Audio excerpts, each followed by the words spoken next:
Hello, and welcome to the 7th edition of the Harroway Cast. So this week we're starting with a quick message for Year 11. So I've been in contact with the colleges this week, and it looks now very unlikely that they're going to be able to offer those open days in June and July as they were originally planning. However, what they have said is that given that situation, that there is going to be much more flexibility with course changes come September. So if you are umming and ahhing between a couple of courses, what they have said is that this year, given the unique circumstances, that when you do start college and after a couple of weeks of trying a course, if you are finding that course is maybe not the right one for you, then there will be much more flexibility in terms of changing that course to something that you find more suitable. So don't worry, hold tight, and there is going to be plenty of flexibility around your choices. So next up is Miss Walker with a quote of the week.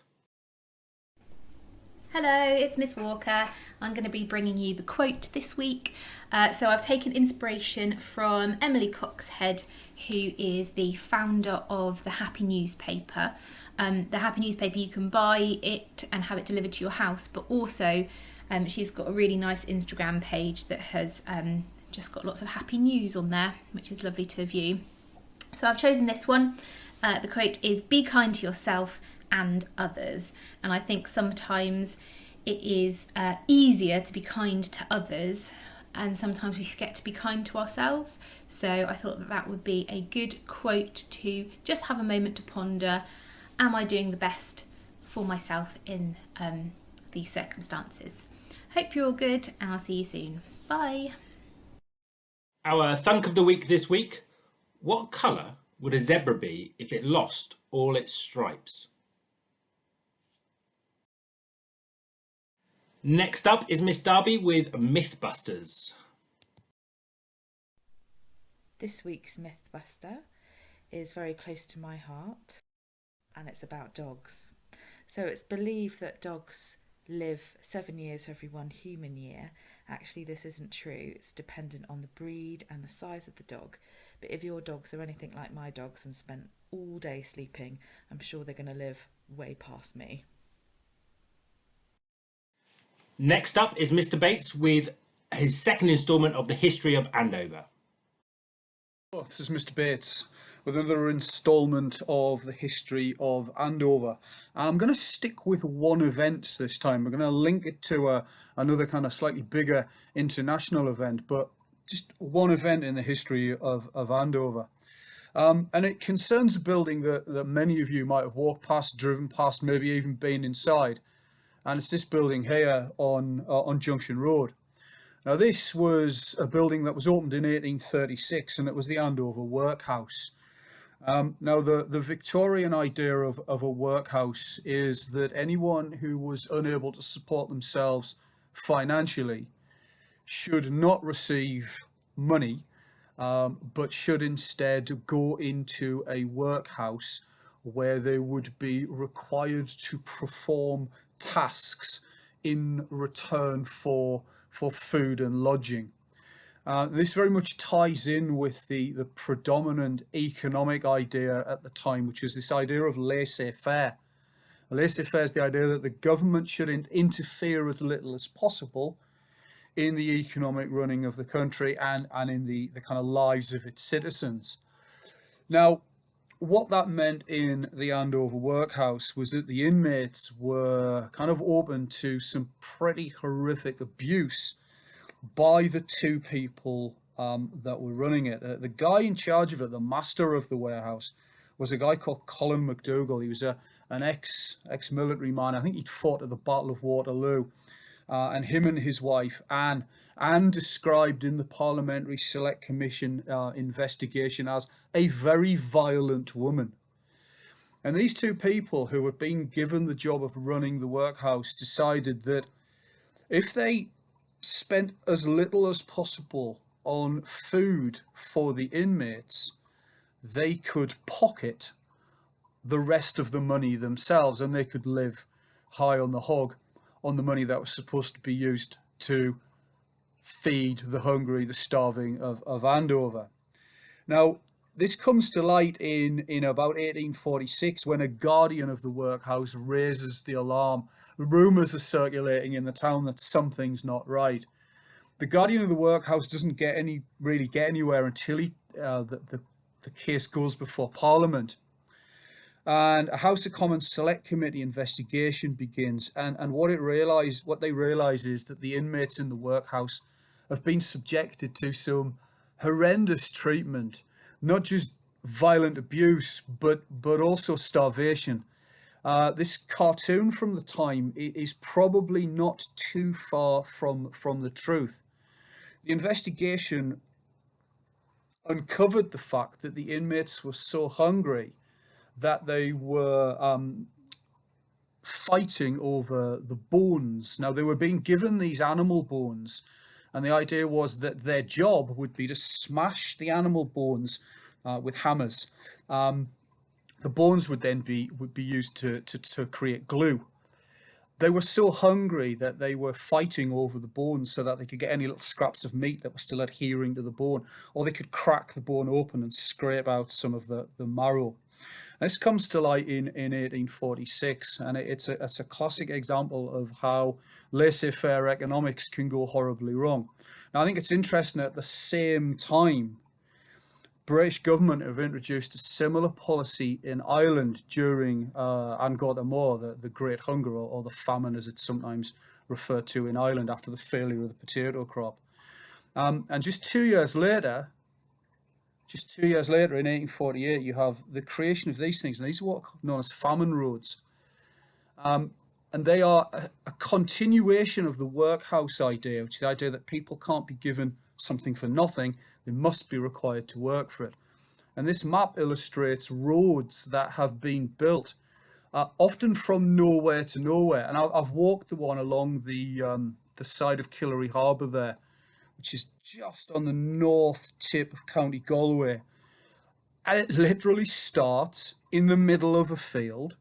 It goes along the side of the loch, over a hill, and ends in the middle of a field. So another example of people being made to do, I guess, kind of pointless work in order to receive some help from a government that is supposed to be looking after them. So that's the Andover workhouse scandal of 1846, and how I think it links to the economic mindset of the time, and how that same mindset played out during the Great Hunger in Ireland. Okay, stay safe, stay well, and hopefully see you soon. Bye-bye.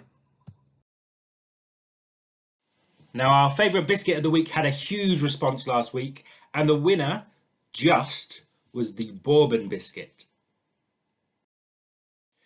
This week, your choices are between a Jaffa cake, an Oreo, a shortbread, ginger nuts, or a jammy Dodger. Now over to our brilliant senior prefect team with their segments this week. First up, Maddie's Baking Corner. Hey guys, welcome back to my favourite bake of the week. This week is butterfly cupcakes. I've always wanted to do these cupcakes because they looked so cool, and I thought they'd be really complicated, but I found this really good recipe, and I couldn't believe it only took 15 minutes to bake. I was really hungry, I just wanted a quick snack, so this was perfect. For the ingredients, it says to create buttercream, but I actually cheated and shop-bought buttercream, which still tastes good, so... But they didn't come out as good as I hoped, but I'm sure you guys can do better. So give it a go. Hope you have fun. Darcy this week has provided a quote. So this is a music quote. So music is a piece of art that goes in the ears straight to the heart. And we think that's really important this time. We've really got to look after ourselves. And one of the best ways to do that is sometimes just listening to music, because it's a really great way to just relax. Next up is Grace and Izzy's environmental advice. Hello everyone, welcome back to some more environmental advice with Izzy and Grace. A vegetable patch is a fun and easy way to incorporate homegrown veg into your everyday meals. The patch only has to be a small patch in your garden with plenty of sunlight. Some of the two easiest vegetables to grow are salad leaves and peas. Once your salad leaves are sown into the ground, you'll be cutting fresh leaves to your sandwiches in just 3 weeks. And the peas are also really easy to grow. They need to be sown into the ground by the end of June and they'll be ready to eat by August. If you're quick enough, you may be able to start growing some trickier veg like cabbages, cauliflowers and Brussels sprouts to be ready to eat by Christmas. Here are some top tips to help your vegetable patch reach its full potential. Water generously 2 to 3 times a week. Make sure your soil is healthy as it produces nicer vegetables. Grow plants vertically where possible to save space. Organise well to ensure maximum efficiency. Pick airy and sunny spot for your patch so that the vegetables can grow well. Vegetable patches can be made relatively small if space is limited. Don't forget to weed and don't worry if your vegetable patch doesn't look perfect. Next up, we have Sophie with her fitness advice and Alana with some really useful advice on well-being. It's really important at this time that we really look after our physical and mental well-being. So Alana's offered some really great advice on that. To finish up, we also have Tarek's website of the week. Hey guys, welcome back to my top 3 fitness videos. So first up is a 30-minute boxing cardio workout by Pop Sugar Fitness, and I really enjoyed this one, and I was absolutely exhausted afterwards. Second is Joe Wicks' 20-minute HIIT workout. I found this one quite interesting because he was in Canada by the Niagara Falls, and I was also extremely tired after this one. Finally, I really recommend Chloe Ting's cool down and stretch video. It's really important to stretch and cool down properly after a workout, and I found this one really helpful. So those are this week's videos. Bye! Student mental well-being. What is mental health and well-being? The World Health Organization defines it as mental health is not just the absence of mental disorder. It is defined as a state of well-being in which every individual realizes his or her own potential, can cope with the normal stresses of life, can work productively and fruitfully, and is able to contribute to his or her community. That's a tall order. Who defines what normal stresses are anyway? Daily life would be a more accurate description. I would also hope that schoolwork includes more than just going to school, hobbies, passions, chores, etc.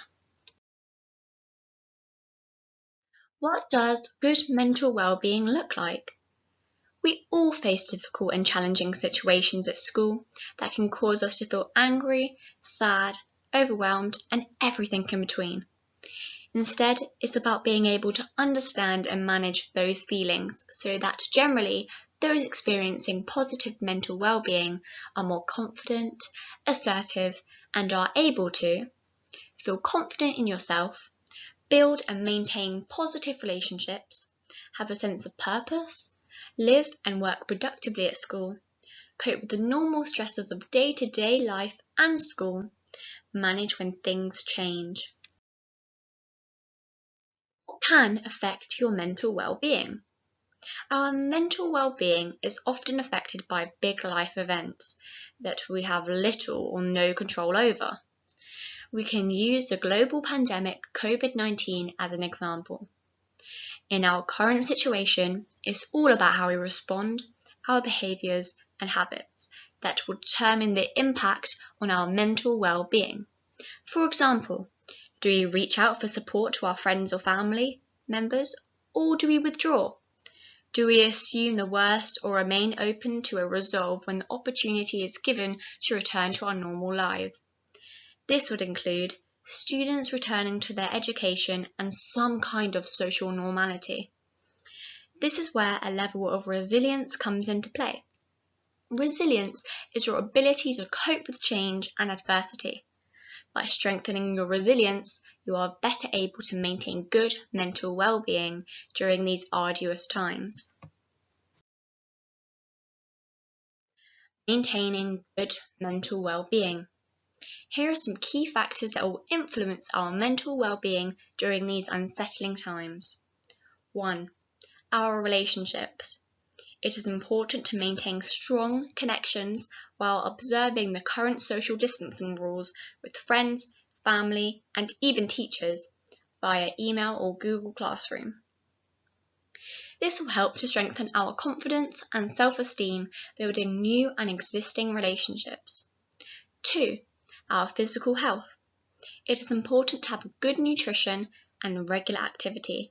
This will boost our energy levels and relieve stress. Remember, small changes make a big difference. Start being healthy today while observing the current social distancing rules. 3. Our emotional health. Learning to be mindful in our everyday life can help you understand and manage strong emotions, so rather than feeling down, upset, or frustrated that you are unable to go to school and see your friends, you will be able to approach these difficult times with a sense of calm and clarity. In summary, wherever we are in the world, rest assured we can always maintain our mental well-being, live happy, healthy, fulfilled lives. When you don't quite feel yourself, remember, there's always somebody who will want to listen and help you through your struggles. Together we can face problems, resolve and learn from each other, coping with adversities and maintaining resilience. Let's face it together. Stay strong.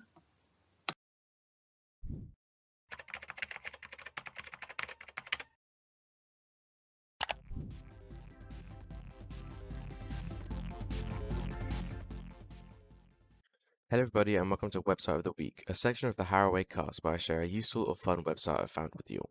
Today's website is futureme.org, and this is a website where you can write a letter to yourself for the future as an email. To do this, click the Write a Letter to the Future button and you can type out what you like and what you'd like to tell or ask your future self. You can then choose when the email will arrive, either in years or a specific date. Then add your email and click Send to the Future.